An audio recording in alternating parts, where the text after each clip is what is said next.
저는 목사이기 때문에 우리 성도님들이 임종하시기 전에 미리 만나서 대화를 나눌 그런 기회들이 많이 있었습니다.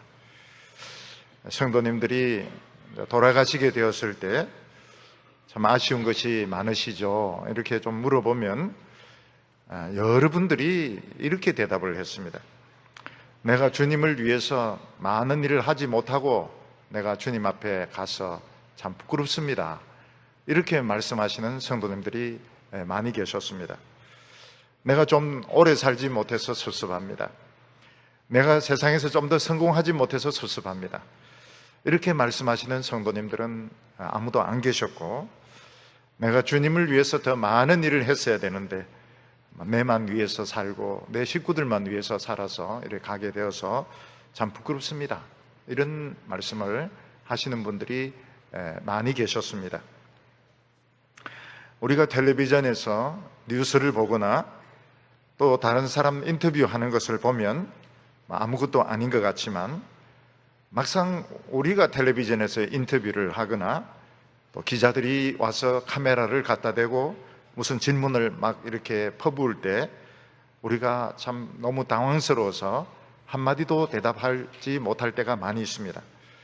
무슨 그 카메라의 강한 그 불빛 때문에 눈앞이 캄캄해져서 아무것도 보이지 않고, 또 그 텔레비전 화면을 통해서 수십만 명이 지금 나를 보고 있다, 이런 생각을 하면 너무 긴장이 되어가지고 그냥 아무 생각이 안 나고 막 횡설수설을 하게 되는 것입니다.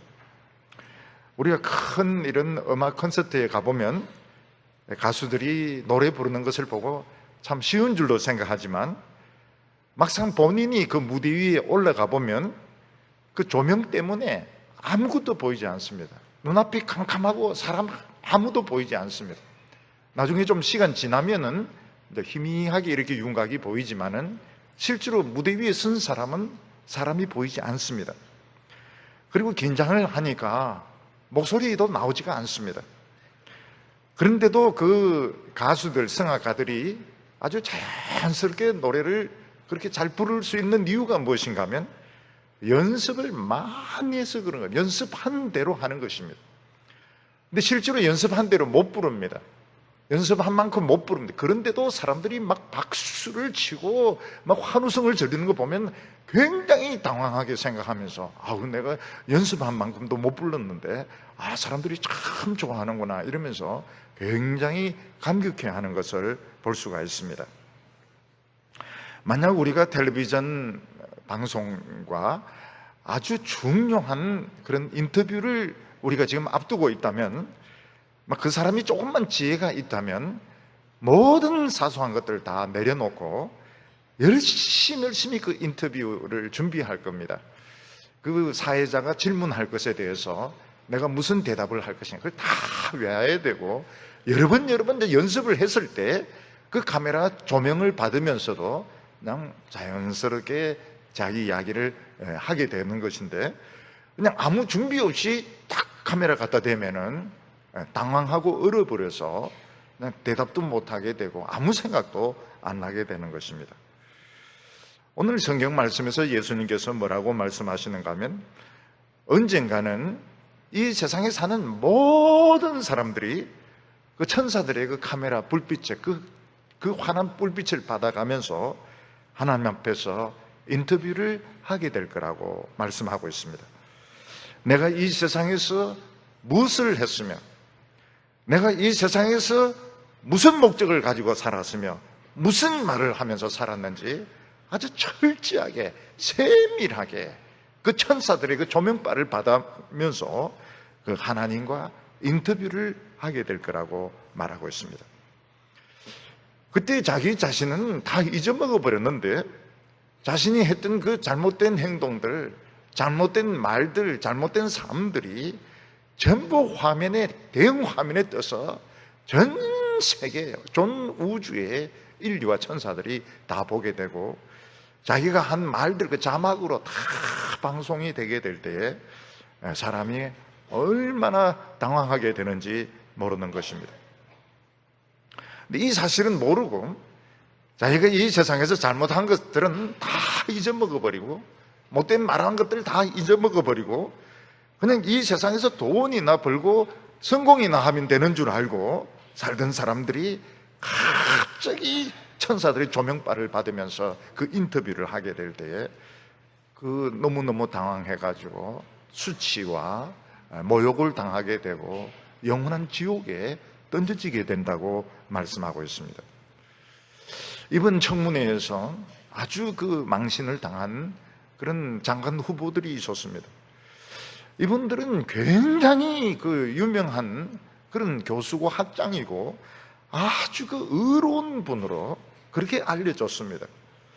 근데 지금 세상이 얼마나 참 귀신 같은 세상인가 하면 30년, 40년 전에 한 것을 다 찾아냅니다. 그래서 어떤 분은 40년 전에 무슨 잘못한 것이 드러나서 참 망신을 당하고, 어떤 사람은 30년 전 석사 논문 쓴 거 표절했다고 해서 망신을 당하고, 그러면서 참 얼마나 수치를 당하는지 모릅니다. 그래서 우리가 무슨 생각, 장관 안 되길 참 잘했구나, 참 장관으로 안 불러줘서 참 고맙구나, 이런 생각하는데 남아 있습니다. 장관 안 되는 건 참 좋은 것인데 망신 당할 일이 남아 있습니다.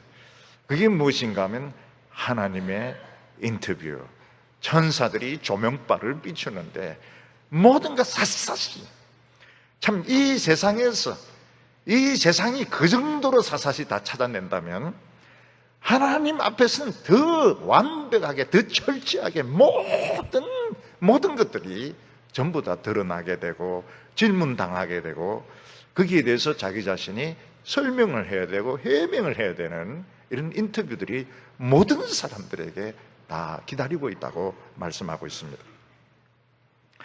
그래서 예수님은 지혜로운 사람은 어떤 사람인가?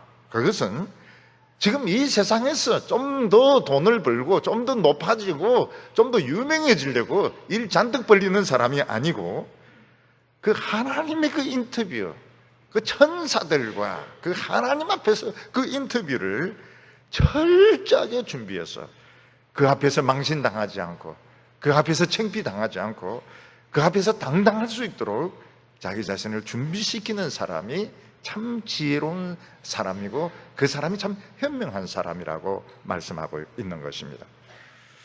오늘 첫 번째로 우리 모든 사람들은 자신의 미래에 대해서 아무것도 모른다고 말씀하고 있습니다.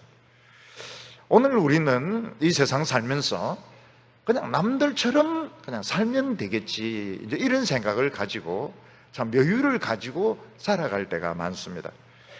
사람의 수명이 70이고 강건하면 80이다 이렇게 말할 때 우리도 그 정도는 나는 살지 않을까, 70세 정도는 살고 80세 정도는 살지 않을까, 다 이렇게 생각하면서 살아가고 있고, 지금 내가 이 세상에서 성공한 것들, 돈 번 것들, 이 세상에서 이런 업적들은 계속 내가 가질 수 있는 것이 아닐까, 이렇게 아니라는 생각을 가지고 살아가고 있습니다.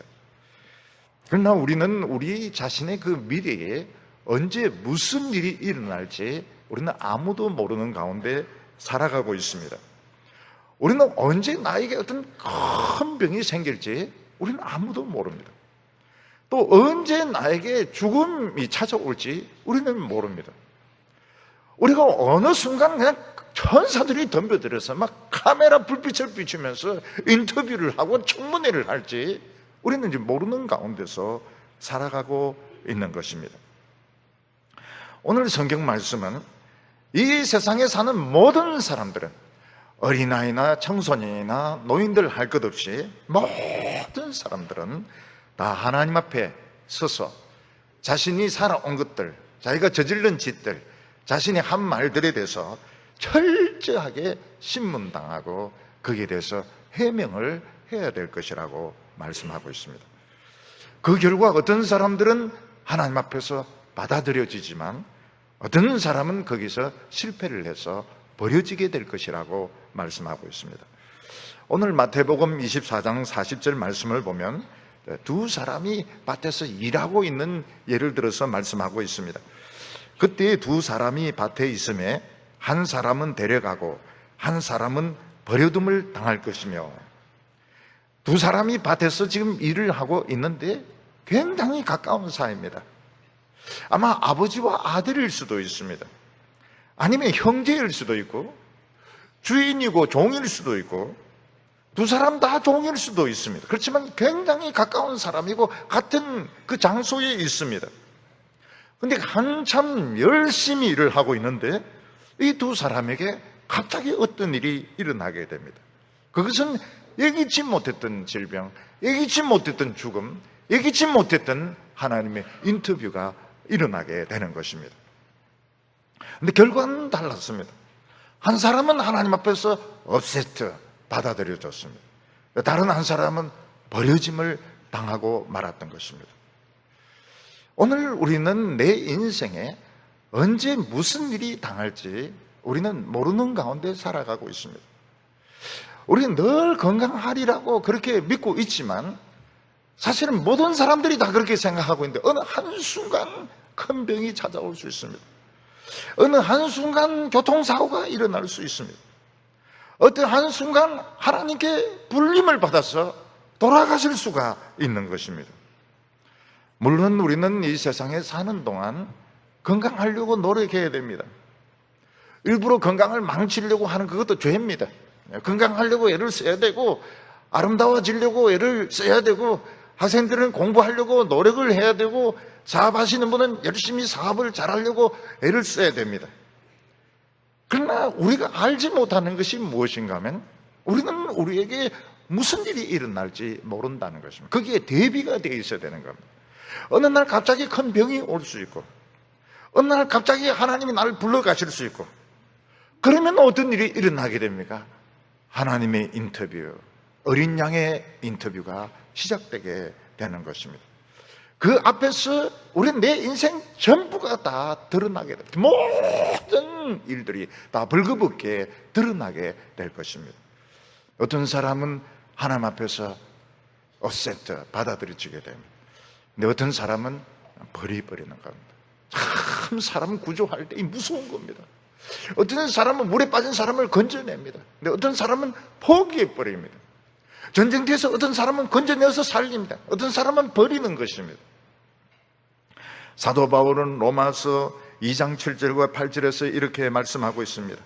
참고 선을 행하여 영광과 존귀와 썩지 아니함을 구하는 자에게는 영생으로 하시고 오직 당을 지어 진리를 따르지 아니하고 불의를 따르는 사람에게는 진노와 분노로 하시리라. 같은 밭에서 일하고 있습니다. 형제입니다. 부모와 자식입니다. 같은 그런 친구들입니다. 그런데 어떤 사람은 참고 선을 행해서 하나님께서 받아들여지는 사람이 있습니다. Take up, offset 하나님께서 받아들여지는 사람이 있는가 하면 어떤 사람은 하나님이 그냥 버리신다. Throw away 하나님께서 reject 하나님께서 팽개쳐버리는 그런 사람이 일어나게 되는 것입니다. 이번에는 여성을 예를 들어서 설명하고 있습니다. 두 여인이 함께 맷돌질을 하고 있습니다. 아침 식사를 준비를 하고 있습니다.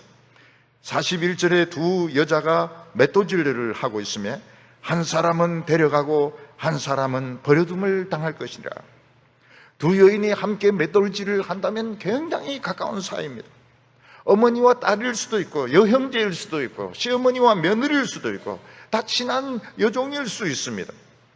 그런데 어느 날 갑자기 이들에게 무슨 일이 발생하게 됩니다. 어떤 병이 생기게 되고 어떤 사고가 생기게 되고 죽음이 오게 되고 그리고 하나님의 인터뷰가 일어나게 되는데 한 사람은 하나님께서 받아주시고 한 사람은 버리는 일이 일어나게 되는 것입니다. 엄마와 딸이라고 해서 운명이 똑같은 것이 아닙니다. 형제라고 해서 동기라고 해서 운명이 똑같은 것이 아닙니다. 같은 교인이라고 해서 다 받아들여지는 것이 아니었습니다. 어떤 사람은 하나님께서 어세트 받아들여 주시지만 어떤 사람은 넌 자격이 없다고 해서 버리는 사람이 있다고 말하고 있습니다. 여기서 핵심적인 것은 두 가지입니다. 그 첫 번째가 무엇인가 하면 하나님 앞에서 죄 용서 받았느냐 안 받았느냐 그게 결정적으로 중요한 판단 기준이 되는 것입니다.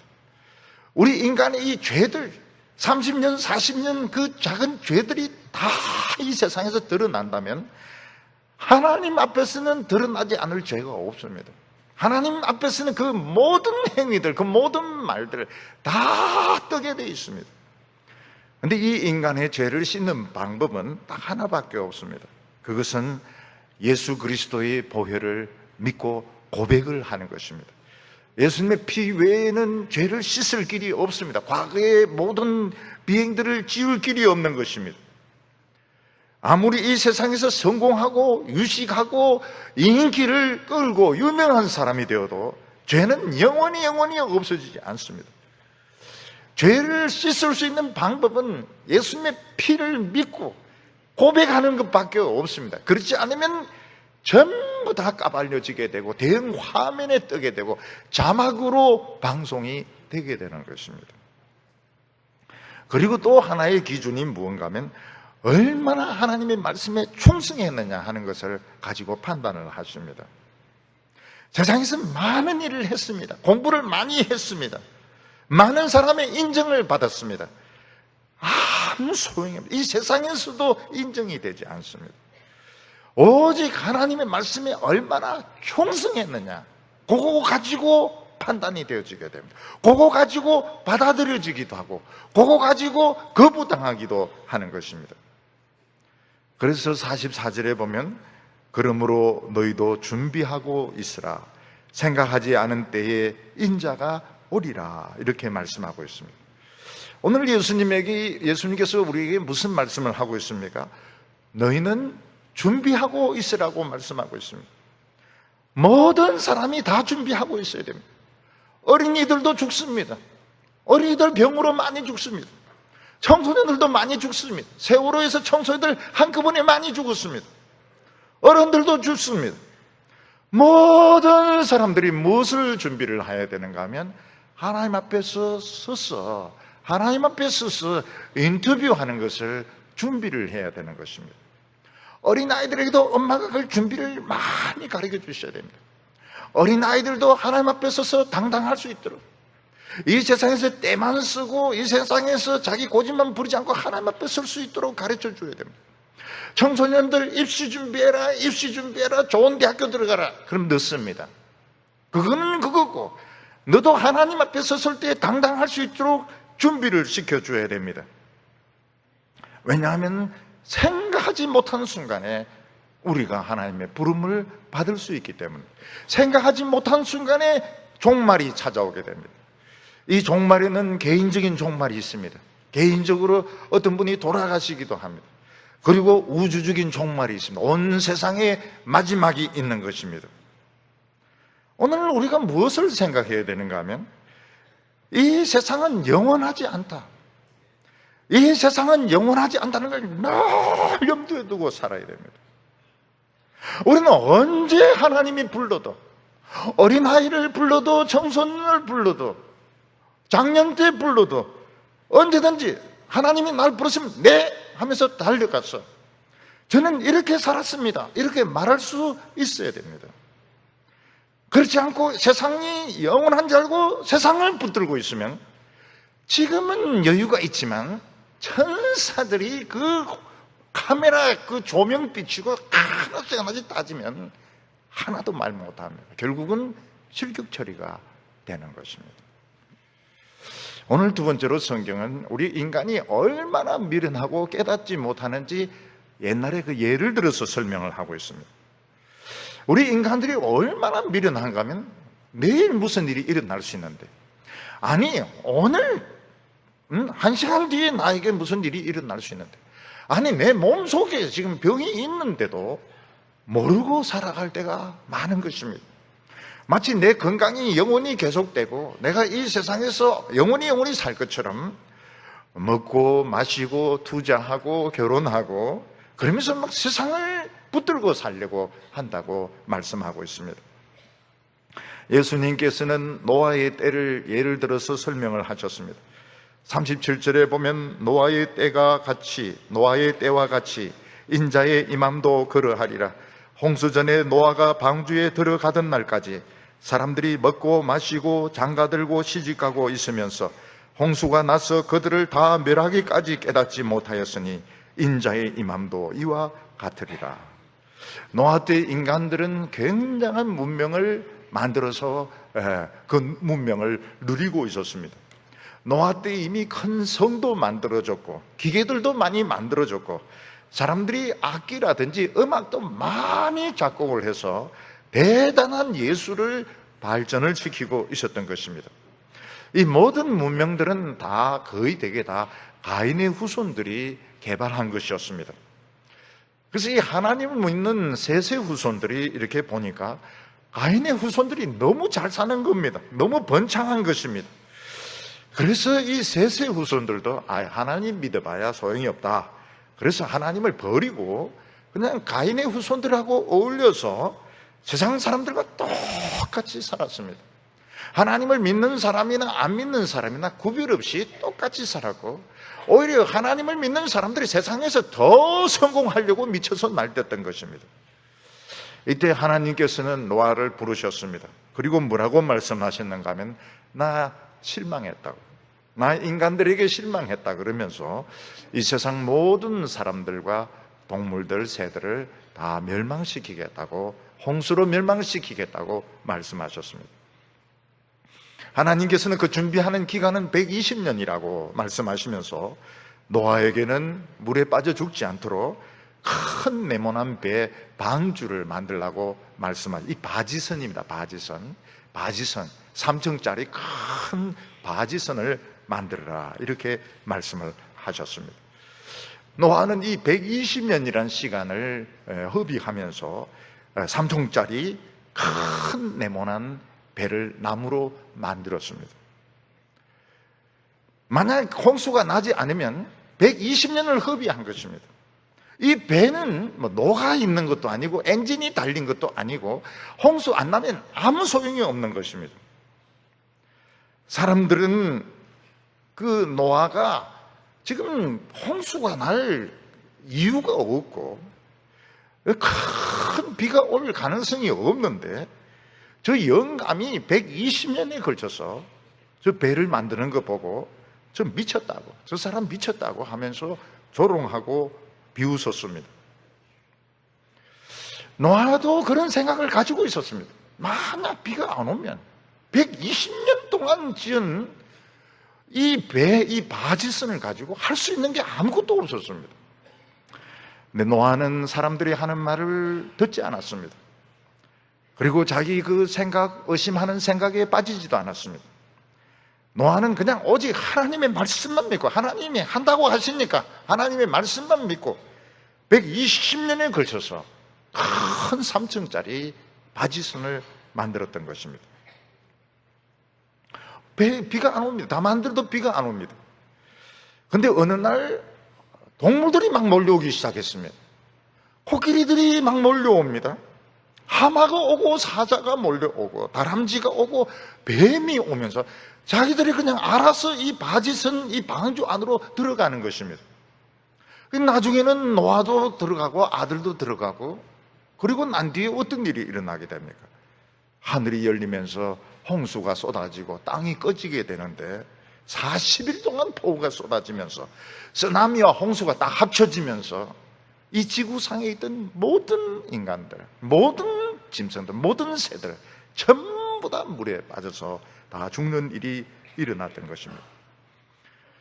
근데 사람들은 문명이 영원히 계속될 줄 알고, 자신들이 가졌던 그 물질이 영원히 계속될 줄 알고, 홍수가 나기 하루 전까지 먹고 마시고 시집가고 장가갔다고 말씀을 했습니다. 인간이 얼마나 미련한가 하면 내일이면 죽는데도 그것도 모르고 있었다는 것입니다. 이것은 먹고 마시고 시집가고 장가가는 것이 틀렸다는 것이 아닙니다. 그들은 이 세상의 행복이 영원할 줄로 생각했던 것입니다. 그들은 자신들이 죽을 수도 있다는 것을 생각하지 않았습니다. 홍수가 나기 바로 전날까지, 그 몇 시간 전까지 그들은 그것을 깨닫지 못했습니다. 그들은 하나님의 판단, 하나님의 심판을 두려워하지 않았던 것입니다. 노아와 그 가족들이 이 방주 안에 딱 들어간 직후부터 비가 쏟아지고 땅이 꺼지기 시작하는데, 그때는 돌이킬 수가 없었습니다. 그때는 이미 모든 것이 다 결정이 나버렸던, 하나님이 그들을 다 버리셨던 것입니다. 전부 다 그들을 하나님께서 버리셨던 것입니다. 누가복음에는 롯의 때를 비유로 들어서 말씀을 하고 있습니다. 누가복음 17장 28절과 29절에 보면 또 롯의 때와 같으리니 사람들이 먹고 마시고 사고 팔고 심고 집을 짓더니 롯이 소돔에서 나가던 날에 하늘로부터 불과 유황이 비오듯 하여 그들을 멸망시켰느니라. 소돔과 고모라는 멸망하기 전에 가나안 땅에서 제일 비옥한 땅을 가지고 있었고 가장 문명이 발달하고 상업이 발달한 곳이었습니다. 그런데 그들은 하나님을 의식하지 않고 오직 먹고 마시고 사고 팔고 심고 집을 짓는 데만 몰두를 했다고 말씀하고 있습니다. 이 먹고 마시고 사고 팔고 심고 집을 짓는 게 나쁘다는 것이 아닙니다. 그들은 이 세상이 영원할 줄 알고 하나님의 인터뷰가 있고 하나님의 심판이 있다는 것을 생각하지 않고 그냥 이 세상이 영원할 줄 알고 세상의 쾌락을 위해서, 세상의 성공을 위해서만 살았다는 그런 뜻인 겁니다. 소돔에는 동성애자들이 있었습니다. 이 동성애자들이 낮에는 다 멀쩡한 사람들입니다. 밤만 되면은 이 사람들이 이제 이상한 복장을 하고 나와서 막 참 안된 못된 그런 짓들을 하고 돌아다녔던 것입니다. 소돔 사람 전부가 동성애자들이 아닙니다. 그 중에 일부가 동성애자들입니다. 그러나 소돔 사람들은 그것을 두렵게 생각하지 않았습니다. 예수님께서 뭐라고 말씀하고 있습니까? 롯이 소돔을 떠나던 날, 그것도 자진해서 떠난 것이 아닙니다. 천사 2명이 강제로 롯과 롯의 처와 그 딸들을 붙잡고 강제로 끌어내던 날에 어떤 일이 일어나게 됩니까? 하늘에서 불과 유황이 비같이 억수같이 쏟아지면서 그 4개의 성이 흔적도 없이 사라지고 말았던 것입니다. 성에서는 빠져나왔지만 그 성에 대한 그 애착을 버리지 못하고 뒤를 돌아봤던 롯의 부인은 그냥 벼락을 맞았는지 소금기둥이 되어서 거기서 현장에서 즉사하고 말았습니다. 오늘 지금 우리나라는 지금 갑자기 동성애자들이 막 나타나가지고 막 이상한 축제를 한다고 난리를 치고 누가 뭐라고 해도 듣지 않습니다. 우리나라 사람들이 다 동성애자들 아닙니다. 그 싫어하고 반대하는 사람도 많이 있습니다. 그렇지만 이 현상을 굉장히 두려워해야 됩니다. 북한은 핵무기를 개발하고 미사일을 계속 쏘고 있습니다. 누가 뭐라고 해도 듣지 않습니다. 우리는 이것을 굉장히 두려워해야 됩니다. 우리나라 사람들은 너무 잘 삽니다. 너무 잘 삽니다. 너무 잘 먹습니다. 너무 잘 먹습니다. 너무 모든 것을 잘합니다. 좋은 일이긴 하지만 두려워해야 됩니다. 요즘 교회는 예배당을 굉장히 크고 웅장하게 짓고 많은 교인들이 모입니다. 좋은 일이긴 하지만 두려워해야 됩니다. 우리나라는 백천 건물을 여러 채를 지금 짓고 있습니다. 그 중에 하나는 완성이 되었습니다. 막 좋아하고 있습니다. 우리는 좋은 일입니다. 거기 가서 쇼핑할 수도 있습니다. 그 호텔에서 잘 수도 있습니다. 그렇지만 두려워해야 됩니다. 왜냐하면 이 세상이 너무 좋거든요. 이 세상이 너무 좋아요. 이 세상의 문명이 너무 발전했습니다. 나는 지금 이 세상에 빠져 있는 것이 아닌가? 나는 지금 이 세상의 성공과 이 세상의 이런 모든 행복한 삶을 너무 믿고 있지는 않는가? 우리는 굉장히 두려워하고 조심해야 됩니다. 하나님께서는 우리가 불안해서 아무것도 하지 말라 그런 뜻이 아닙니다. 우리는 이 세상이 영원하지도 않고 완전하지도 않다는 걸 늘 생각을 하고 있어야 됩니다. 가장 어리석은 사람이 어떤 사람이 철거될 집에, 분명히 철거될 집인데 철거될 집에 너무 많은 투자를 하고 너무 많은 비싼 인테리어를 하는 사람은 참 어리석은 사람입니다. 왜냐하면 철거될 때 다 없어지는 겁니다. 뭔가는 손을 보긴 봐야 됩니다. 사람들이 맨 땅에 살 수는 없습니다. 우리는 뭔가 심어야 됩니다. 집도 지어야 됩니다. 사고 팔고 결혼도 해야 됩니다. 그렇지만 우리가 늘 기억해야 될 것이 뭔가 하면 이 세상은 철거될 세상이고 우리는 이 세상에 집착을 해서는 안 되고 이 세상에 빠져서는 안 되고 하나님이 언젠가 우리를 부를 때는 우리는 가야 된다. 그리고 하나님 앞에서 답변을 해야 되고 하나님, 난 이렇게 살았습니다. 난 이렇게 믿었고 이렇게 살았습니다. 그 답변할 준비를 철저히 해야 되는 것입니다. 29절과 30절 보면 그날 환난 후에 적시 해가 어두워지고 달이 빛을 내지 아니하며 별들이 하늘에서 떨어지며 하늘의 권능들이 흔들리리라. 그때 인자의 징조가 하늘에서 보이겠고 그때 땅의 모든 족속들이 통곡하며 그들이 인자가 구름을 타고 능력과 큰 영광으로 오는 것을 보리라. 한순간 태양이 어두워집니다. 달이 빛을 발하지 않습니다. 그리고 하늘에서 별들이 막 우두둑 떨어지게 된다고 말씀을 하고 있습니다. 사람들은 우주는 영원하다고 말하고 있습니다. 우주는 너무너무 넓고 크고 광대한, 우주는 끝이 없다고 이야기합니다. 천만의 말씀입니다. 하나님 앞에서 우주는 그냥 벽지 한 장에 불과한 겁니다. 하나님이 이 벽지를 뜯어내면 어떻게 돼요? 태양도 없어져 버립니다. 달도 없어지면 별들도 다 우두둑 뜯어지게 됩니다. 하늘이 종이축처럼 말린다는 게 무슨 뜻입니까? 우리가 보기에는 하늘이 영원히 광대하고 하늘이 무한한 것 같지만 하나님에게는 그냥 벽지 한 장이고 그 벽지 뜯어낼 때에 그 뒤에 하나님의 강력한 카메라 불빛, 하나님의 그 강력한 영광이 비치게 될 때에 우리 성도들은 할렐루야 하면서 뛰어나갑니다. 그 주님을 기다렸기 때문에 할렐루야 하면서 예수님을 맞으러 막 뛰어나가는데, 세상 사람들은 그 영광의 모든 자기 수치와 모든 자신의 그 불신앙이 드러나니까 막 피하여 숨습니다. 어떤 사람은 동굴 속에 숨고, 어떤 사람은 바위 밑에 숨고, 어떤 사람은 하수구 밑에 들어가는데 천사들이 전부 다 잡아냅니다. 전부 다 잡아내어서 천사들이 그 헤드라이트를 비추면서 카메라 그 조명을 비추면서 일일이 신문을 당하게 되는, 모든 사람들이 다 그렇습니다. 장군들과 왕들과 모든 성공한 사람들 일일이 그 숨은데서 다 잡아내어서 조사를 하고 신문을 하고 인터뷰를 하게 되는 것입니다. 그래서 우리 성도들, 지혜로운 성도들은 어떻습니까? 언제 불러도, 언제 주님이 아무개야 오늘 예수님 기다렸습니다 이러면서 막 깨어나갈 생각해야죠. 안 돼요 예수님, 좀 더 있다가 저를 부르세요, 좀 더 있다가 오세요 이러면 불합격이 되는 겁니다.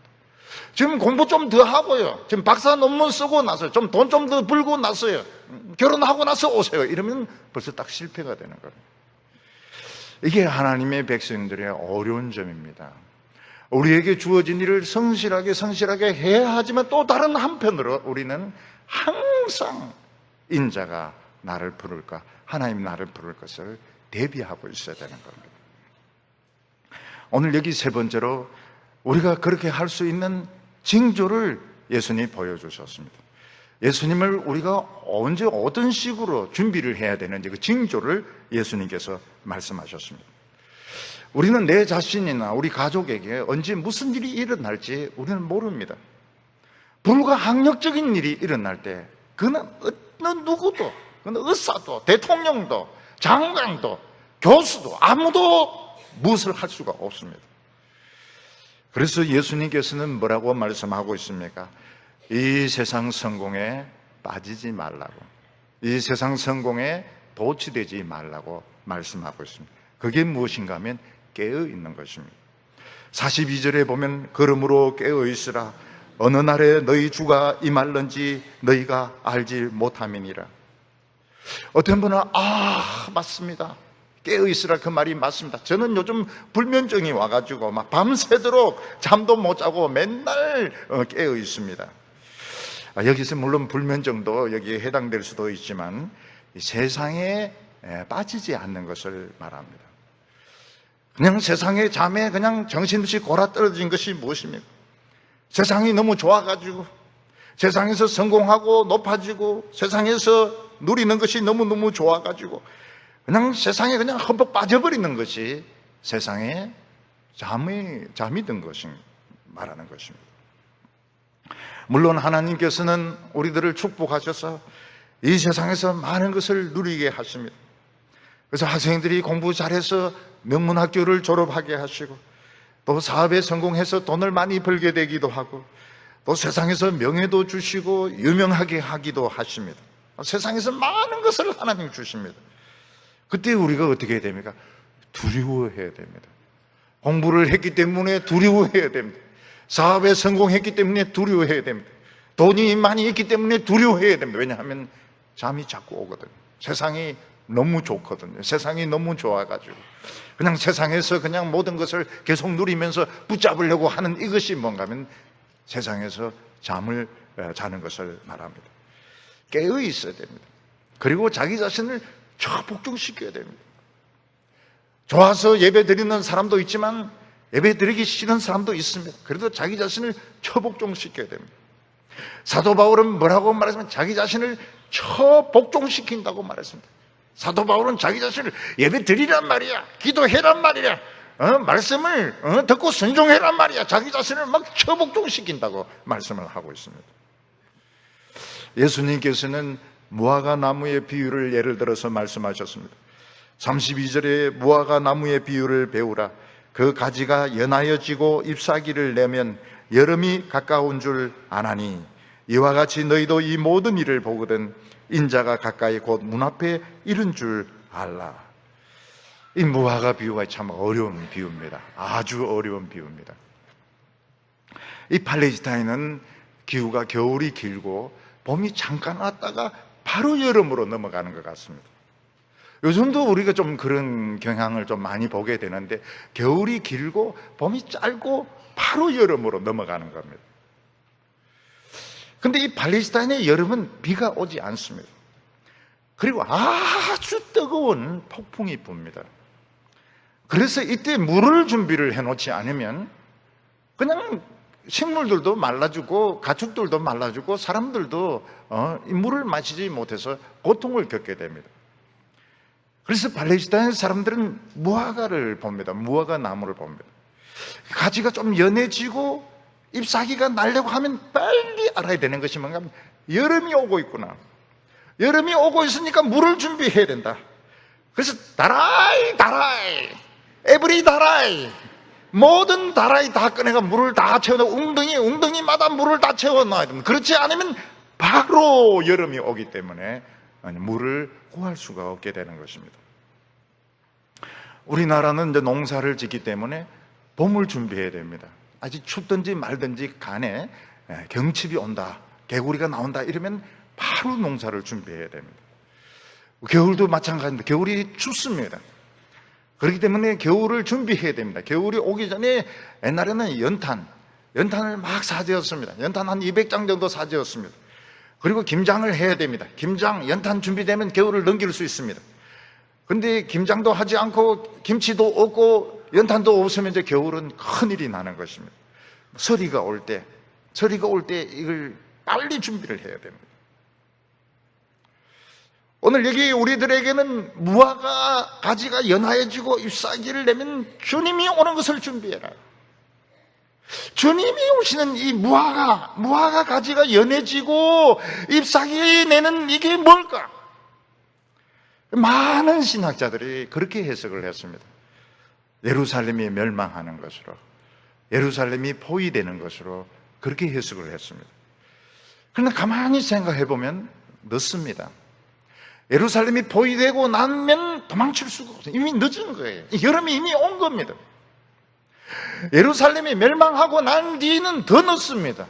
더 도망칠 수가 없어요. 그러니까 예루살렘 멸망이 아닌 겁니다. 무화과 나무 가지가 연하여지고 잎이 낸다는 것은 예루살렘이 포위되고 예루살렘이 멸망하는 것이 아닙니다. 그때는 이미 여름이 온 것이고 늦은 것입니다. 무화과 나무가 연하여지고 잎이 나는 것은 뭡니까? 크리스찬들만 아는 비밀입니다. 크리스찬들만 아는 비밀. 크리스찬들이만 아는 비밀이 무엇입니까? 이게 오순절에 성령이 임한 것입니다.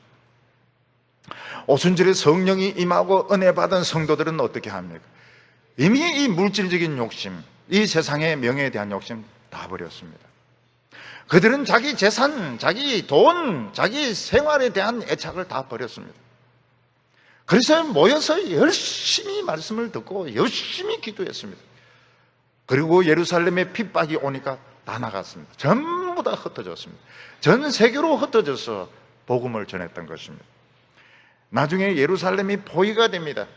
1차 포위가 되고 약간 포위를 풉니다. 황제가 죽었기 때문에. 그때 크리스찬들이 빠져나오는데 이 크리스찬들 마지막 크리스찬들입니다. 에비온파라 해가지고 아주 소수입니다. 에비온파 아주 소수의 무리가 그때 빠져나와서, 그때 그들은 예루살렘 성이 에워싸이는 것이 그거라고 생각해서 빠져나와서 그 사람들은 살고 나머지 유대인들은 다 죽습니다. 그렇지만 늦습니다.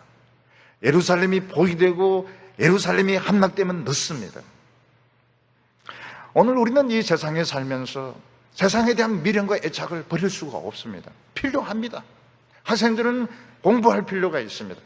예수님이 언제 오실지 모른다 이래서 공부 하나도 안 하고 있다가 예수님이 오셔가지고 무식하게 있으면 어떻게 합니까?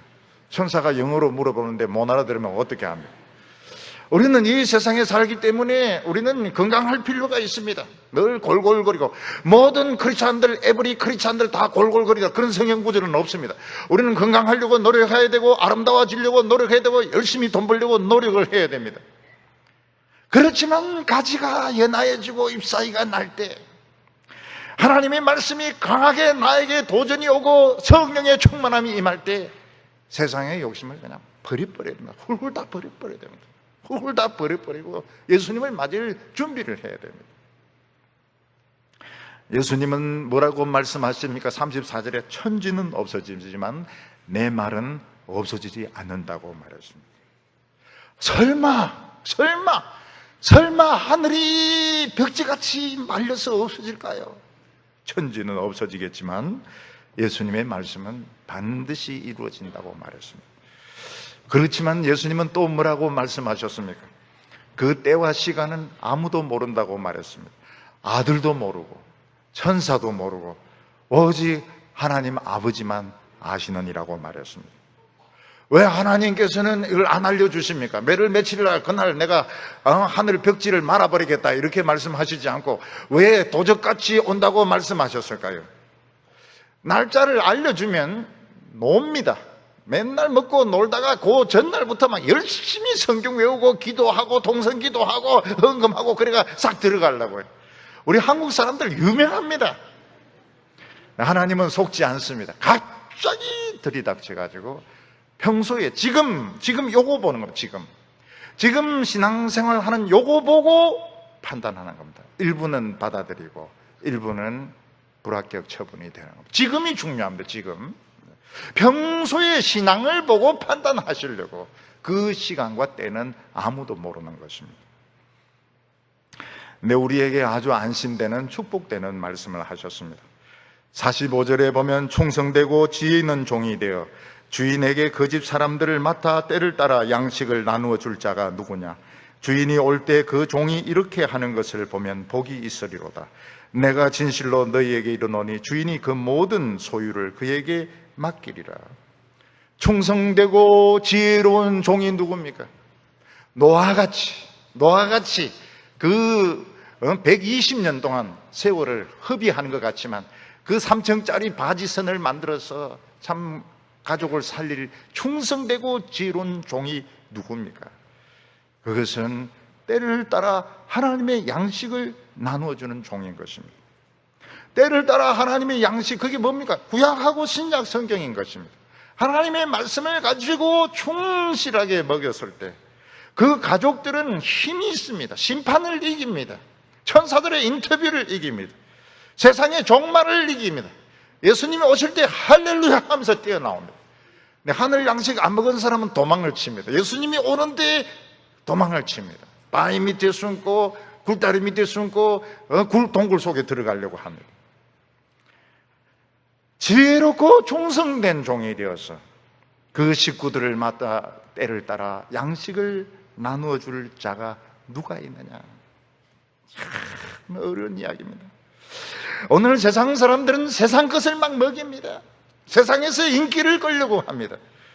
근데 그걸 가지고 이 하나님의 인터뷰, 하나님의 심판을 견뎌낼 수가 없습니다.